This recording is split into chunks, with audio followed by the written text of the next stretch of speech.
Coucou tout le monde, bienvenue dans cette nouvelle vidéo. Aujourd'hui nous allons créer deux paires de boucles d'oreilles avec la technique du watercolor mosaïque que l'on a vu dans mon dernier tuto.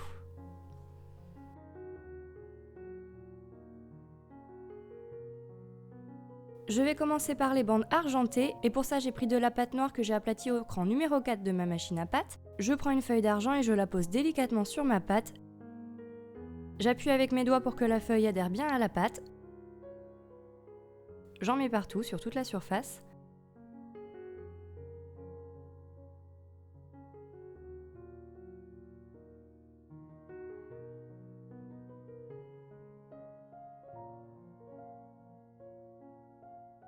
Et je passe ma pâte dans la machine au cran numéro 3, puis au cran numéro 2.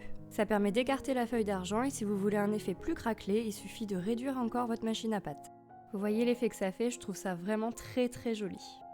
Ensuite pour la base de mes boucles d'oreilles, j'ai pris des restes de pâte de couleur foncée que j'ai aplati au cran numéro 2. Je pose la forme de mon gabarit dessus pour être sûr que j'ai la bonne taille. Et je prends la plaque que j'ai faite dans le tuto précédent. Pour que ce soit plus net, je coupe les bords et je vais couper deux morceaux qui iront sur mes boucles d'oreilles.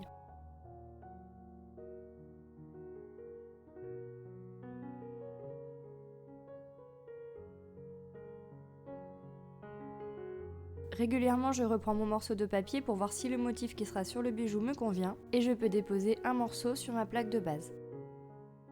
Pour que le résultat soit bien propre et bien net, il est important d'avoir découpé les bords de son motif avec une lame droite et de ne pas le déformer au moment de le prendre ou de le poser.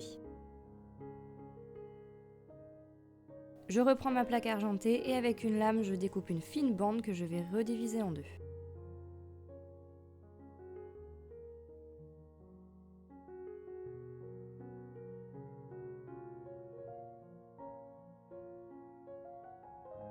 Je la pose délicatement à côté de mon motif.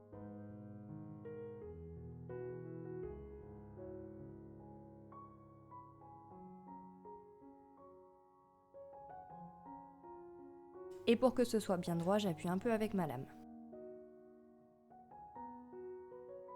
Ensuite, j'ai pris de la pâte cernite translucène glitter blanc que j'ai aplati à la même épaisseur que mon motif. Alors oui, là elle est blanche, mais comme au final le fond est foncé et que la pâte est translucide, à la fin, après cuisson, on dirait qu'elle est grise. Et comme tout à l'heure, je fais des découpes bien droites pour pouvoir la poser sur ma base.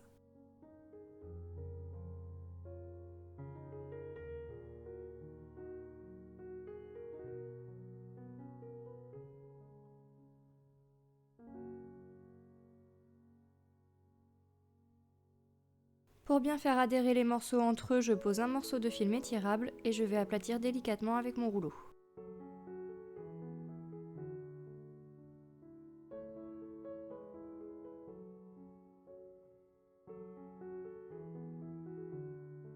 Dernière vérification pour voir à quel endroit je vais couper mon motif. Je reprends mon bout de papier que je dépose sur ma pâte et je découpe le contour avec mon scalpel. Faites attention en découpant de ne pas décaler le morceau de papier et faites en sorte de faire une découpe le plus nette possible, au plus proche du gabarit.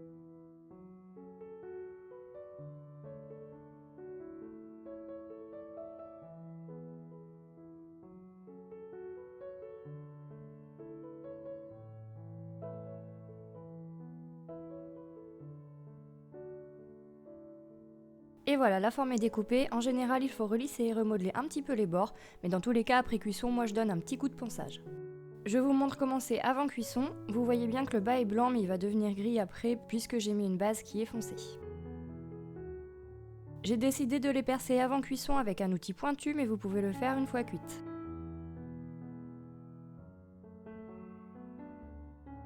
Pour la deuxième paire, le début est le même, j'ai découpé une base foncée de forme appropriée au gabarit et j'ai pris mon autre motif. La technique est aussi la même, on découpe toujours bien droit, on pose nos motifs sur notre base, ce qui change c'est la forme du bijou et la manière dont je vais déposer mes morceaux. Ma plaque était un petit peu trop épaisse donc je l'ai repassée à la machine à pâte à un cran inférieur. Je dépose mes morceaux à peu près au milieu de la base puisque je veux une sorte de symétrie.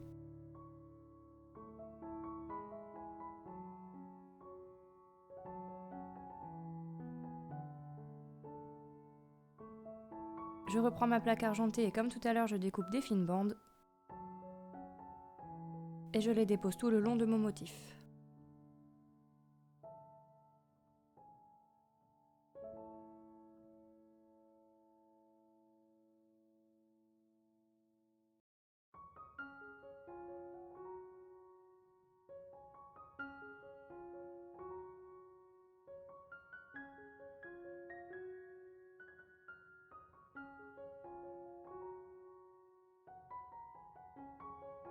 Là j'ai tout simplement pris de la cernite couleur pervenche, donc la même couleur que mon motif watercolor mosaïque, toujours aplati à la même épaisseur que le reste, découpé bien droit et posé sur ma base.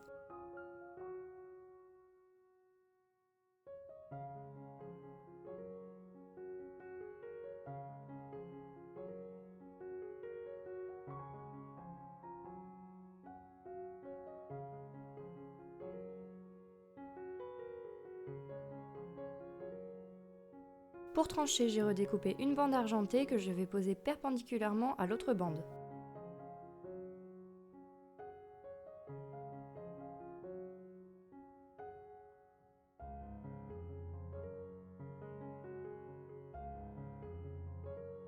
Et je termine avec la couleur cernite translucente glitter argent.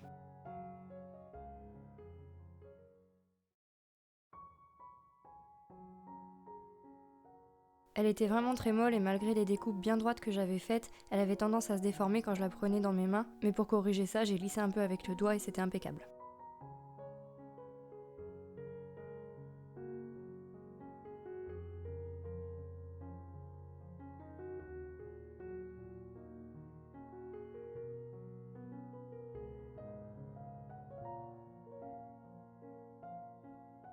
Un petit coup de rouleau pour bien faire adhérer le tout. J'aurais pu mettre du film transparent, mais comme c'était déjà pas mal, j'ai laissé comme ça.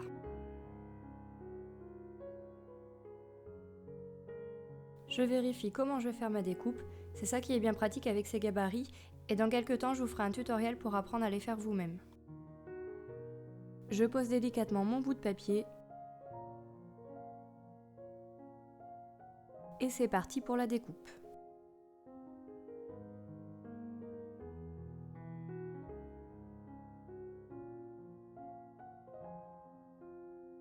Si vous désirez voir un tutoriel particulier sur ma chaîne, n'hésitez pas à me demander et je verrai si c'est possible. De même, si vous voulez que je parle de n'importe quel autre sujet, dites-le moi. De temps en temps, je fais des sondages sur mon compte Instagram et Facebook que vous pouvez retrouver en barre d'infos pour connaître vos avis et vos préférences. Donc n'hésitez pas à m'y rejoindre, en plus de ça, ça me fera super plaisir d'agrandir ma petite communauté.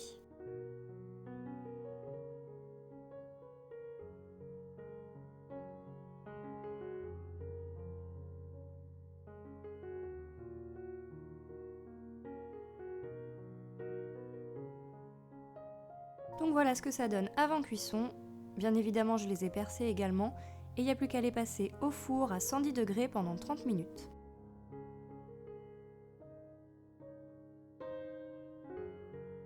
Regardez la différence, la pâte translucente est devenue transparente et on voit beaucoup mieux les paillettes qui sont dedans et je m'en rendais pas compte mais elle en est pas mal chargée et du coup ça ressort aussi beaucoup mieux dans mon motif mosaïque. Je vous montre d'un peu plus près l'effet que ça donne même si c'est un peu flou, j'adore vraiment le rendu. Et vous voyez l'effet de transparence de la pâte translucente blanche dans mon motif mosaïque, on a l'impression qu'il y a une profondeur alors que tout est plat. Sur cette pièce-là, l'effet est encore plus accentué, je trouve.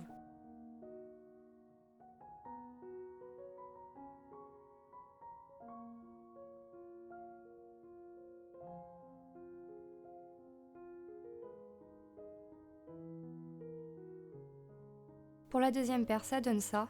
Alors déjà, vous voyez bien que le blanc est devenu gris.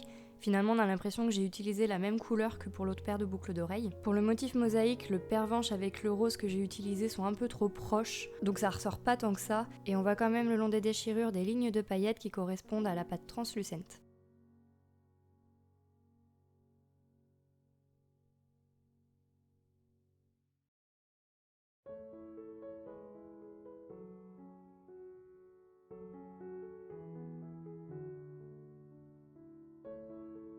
On va passer au montage. Pour ça, on a besoin de nos deux paires de boucles d'oreilles, de 4 crochets à boucles d'oreilles, de 4 grands anneaux, 4 petits anneaux et 2 pinces.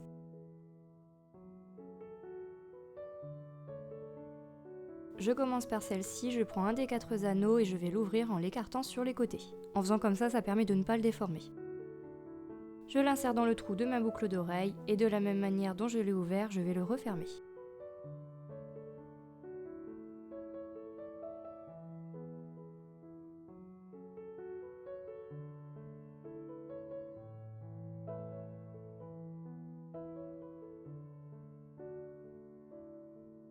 Alors moi le montage c'est la partie que j'aime le moins faire, mais comme tout le reste elle est indispensable dans la réalisation d'un bijou.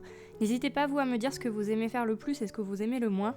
Moi à part le montage, il y a aussi parfois l'étape du ponçage et de la résine. En fait tout ce qui est finition c'est souvent long et répétitif.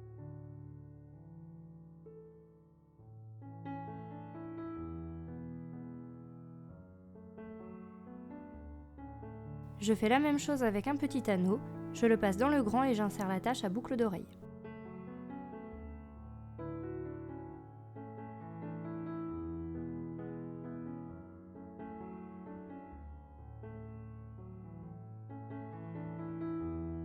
J'en profite pour faire une petite précision parce qu'à un moment donné j'avais l'impression que mes vidéos perdaient en qualité une fois importées sur YouTube, mais en fait non, c'est juste que la qualité de lecture se met parfois automatiquement sur 480 ou 720p, mais si votre connexion internet le permet, n'hésitez pas à mettre la qualité en 1080p, comme ça ce sera beaucoup plus net.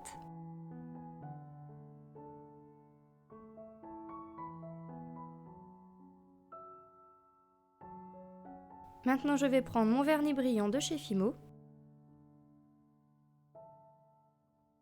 et avec un petit pinceau fin et plat que j'avais acheté chez Créart, je vais en prélever un petit peu et je vais le déposer sur les bandes argentées.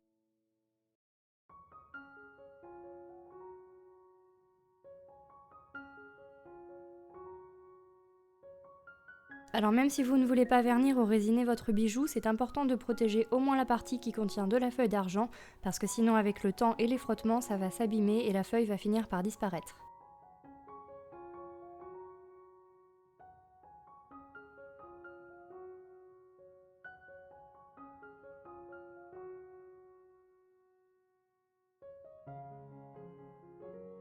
Ensuite pour les finitions, j'ai décidé de polir le reste du bijou pour bien faire ressortir la brillance de la pâte Translucent Glitter Argent, et je vous montre la différence entre une boucle polie et une non polie.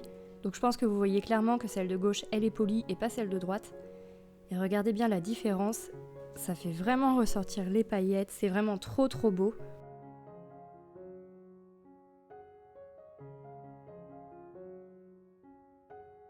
Et j'ai fait pareil avec l'autre paire pour voir la différence. Alors finalement quand je mets les deux paires les unes à côté des autres et que je compare, c'est vrai qu'on voit une petite différence pour la translucente entre la grise et la blanche. La blanche ressort gris clair on va dire, et la grise pour le coup ressort gris un peu plus foncé.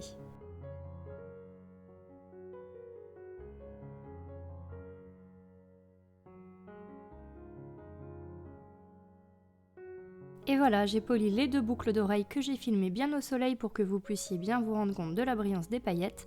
Comme je vous disais tout à l'heure, les pâtes Translucent Glitter Argent et blanches de chez Cernit m'ont vraiment étonnée, parce qu'avant cuisson elles ne sont pas aussi belles, mais une fois cuites elles révèlent tout leur éclat. Je les trouve vraiment magnifiques, il y a de très belles créations à faire avec.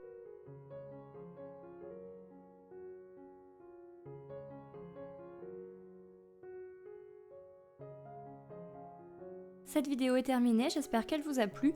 Je voulais vous remercier car on a dépassé les 300 abonnés sur ma chaîne.